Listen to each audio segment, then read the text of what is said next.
Oi, gente, tudo bem? Antes de mais nada, quero pedir desculpa pela minha voz, porque eu tô rouca. Às vezes isso vai acontecer, eu tenho calo na corda vocal, então de vez em quando eu vou ficar meio rouquinha e vou gravar mesmo assim, porque quando tenho tempinho eu gravo. E o assunto de hoje é diabetes. Então, antes de mais nada, eu quero que você pense aí o que vem na sua cabeça quando você fala em diabetes. O que é a primeira coisa que vem na sua mente? Açúcar, doce, bolo, bala, carboidrato e tudo de gostoso que possa existir na face da terra. É isso. Talvez seja não poder comer tudo de gostoso que existe na face da terra. Bom, então vamos lá. O que é o diabetes? O diabetes é caracterizado por um excesso de açúcar no sangue. São altos níveis de glicose. Quando eu falar glicose e açúcar é a mesma coisa. É um alto nível de glicose no sistema sanguíneo. Então, quando a gente pensa em excesso de açúcar na corrente sanguínea, logo vem essa ideia de que o diabético não pode consumir açúcar. Até aí nenhuma novidade, certo? Mas o que eu quero te contar hoje é que o excesso de açúcar no sangue não é a causa do diabetes, é a consequência do diabetes. Então, qual seria a causa dessa patologia? Vamos lá. Primeiro vamos entender uma questão. O carboidrato, ele não é esse vilão que as pessoas pintam por aí. O carboidrato, ele é a nossa principal fonte de energia. Nosso tecido muscular demanda muita energia dessa fonte, que é a glicose. Quando a gente ingere carboidrato, ele é quebrado em glicose e essa glicose vai ser transportada para a célula a partir da corrente sanguínea. Quando a glicose chega ali na portinha da célula, quem vai deixar essa glicose passar da corrente sanguínea para o interior da célula é um hormônio chamado insulina. A insulina é quem vai dar a mãozinha para a glicose e colocá-la dentro da célula, possibilitando então que essa glicose seja uma fonte de energia dentro dessa célula. Então, se o que faz a glicose, esse açúcar, sair da corrente sanguínea e entrar na célula é a insulina, então você concorda comigo que na ausência de insulina, esse açúcar ele vai se acumular no sangue, ele vai chegar lá na portinha da célula e não vai ter ninguém para deixar ele entrar. Então ele vai ficar no sangue. É exatamente isso que acontece no diabetes tipo 1. O diabetes tipo 1 ocorre quando por alguma deficiência as células beta do pâncreas da pessoa não produz insulina. E o tratamento principal é injeção de insulina no organismo. Porém, é principalmente sobre a diabetes tipo 2 que eu quero falar com você hoje. No diabetes tipo 2, a pessoa consegue produzir insulina. Não existe nenhum problema com a célula beta do pâncreas dela. Ela tá produzindo esse hormônio. Porém, mesmo na presença desse hormônio, o açúcar que tá no sangue não tá conseguindo entrar na célula. Ou seja, o corpo dessa pessoa tá resistente à insulina. Mesmo na presença desse hormônio, a função principal dele, que é colocar o açúcar do sangue dentro da célula, não tá acontecendo. Essa é a famosa resistência à insulina. Com relação ao diabetes tipo 1, sabe-se que existem algumas questões genéticas envolvidas, mas as causas reais da célula beta parar de fabricar insulina não são muito bem definidas. Agora, com relação ao diabetes tipo 2, acho que todo mundo imagina que o estilo de vida tem total interferência no risco de uma pessoa ter diabetes tipo 2. A dieta de uma pessoa, a alimentação, quando eu falo dieta eu tô falando alimentação, tá? A alimentação de uma pessoa tem um impacto gigantesco nessas chances. Mas aí lembra que eu falei pra você pensar na primeira coisa que vem na sua cabeça quando você pensa em diabetes? Eu falei isso justamente porque a maioria das pessoas, e eu também sempre imaginei isso, pensa que quanto mais você consome carboidratos e açúcares durante a sua vida, maiores as chances de você ter diabetes. Porém, o que as evidências científicas têm mostrado é que quando se fala em resistência à insulina, a principal vilã na dieta é a gordura. Portanto, se você imagina que se privando de comer doce você tá mais longe de um dia ter diabetes, saiba que o seu filé de frango, a sua picanha, o seu iogurte, o seu queijo, o ovo, tudo isso tá te deixando mais próximo de ter diabetes. Porque tudo isso tem gordura e a pior delas, a gordura saturada. A gordura saturada tem sido cada vez mais associada à resistência à insulina. Por quê? Como eu disse pra vocês, a resistência à insulina se dá quando, mesmo na presença de insulina, o açúcar não consegue entrar na célula. E aí o que acontece é que a gordura presente dentro do seu músculo, que é o tecido que mais demanda energia da glicose, essa gordura, ela tá ali em volta da célula impedindo que o açúcar entre nessa célula. O Michael Greger, ele tem uma frase que eu acho muito boa. Ele diz que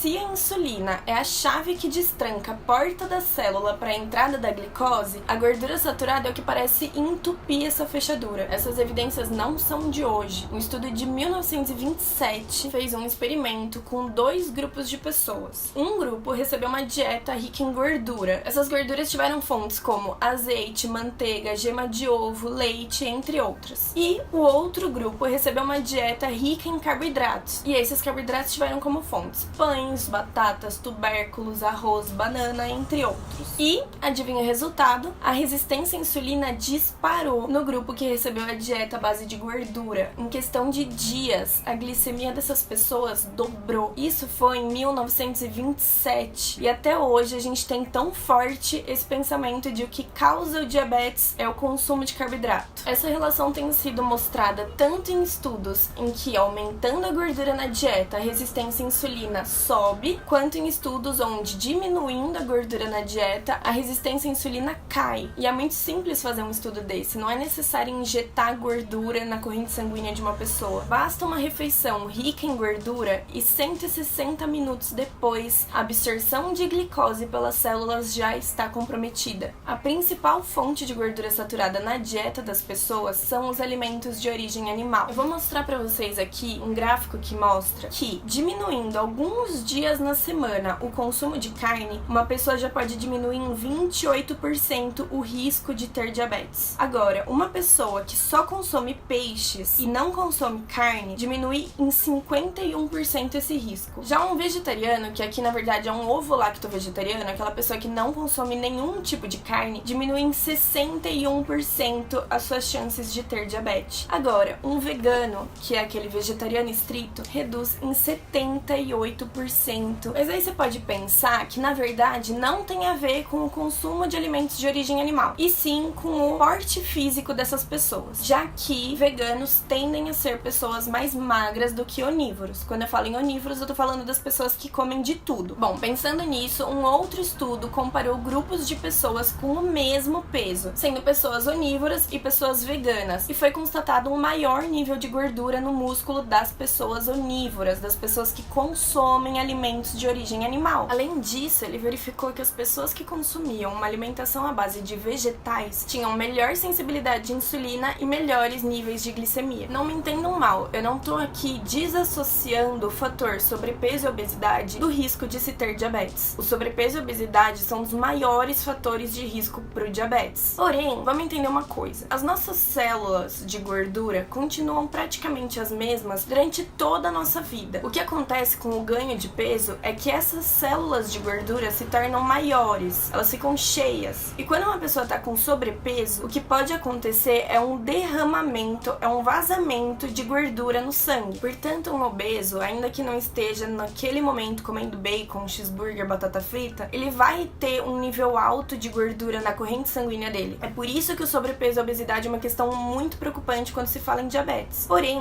uma pessoa que tá a todo momento ingerindo gordura, ela tá absorvendo gordura pelo sistema digestório dela e ela tá colocando gordura no sistema sanguíneo dela. Uma pessoa magra que tá tendo uma dieta muito rica em gordura pode ter os mesmos níveis de gordura no sangue do que uma pessoa extremamente obesa. Portanto, o que eu tô fazendo aqui não é desassociar o sobrepeso e a obesidade das chances de se ter diabetes. O que eu tô te dizendo é que um consumo excessivo de gordura, principalmente gorduras saturadas, tem sido comprovadamente muito relacionado ao diabetes. Bom, nesse vídeo de hoje eu expliquei pra vocês um pouco melhor o que é o diabetes, o que causa o diabetes, né? Desconstruí, ou pelo menos tentei desconstruir um pouquinho dessa ideia de que o carboidrato é o vilão do diabetes. Então eu espero que você tenha desconstruído um pouquinho essa ideia, que você tenha entendido um pouco mais o papel da gordura no meio disso tudo. E aí, se por um lado, nesse vídeo eu falei de coisa ruim, né? Não trouxe notícias lá tão boas. Por outro lado, no próximo vídeo, a gente vai falar um pouco sobre como reverter esse quadro, como se cuidar melhor, como a partir da alimentação a gente pode realmente ter escolhas que nos deixem cada vez mais longe de sermos populações de risco pro diabetes. E é isso, até o próximo vídeo. Se você gostou desse vídeo, se eu te trouxe qualquer informação relevante, curte o vídeo, se inscreve no canal, ativa as notificações. E é isso, a gente se vê. Se você achou que esse vídeo foi relevante pra você, compartilha, ele pode ser relevante pra mais alguém. E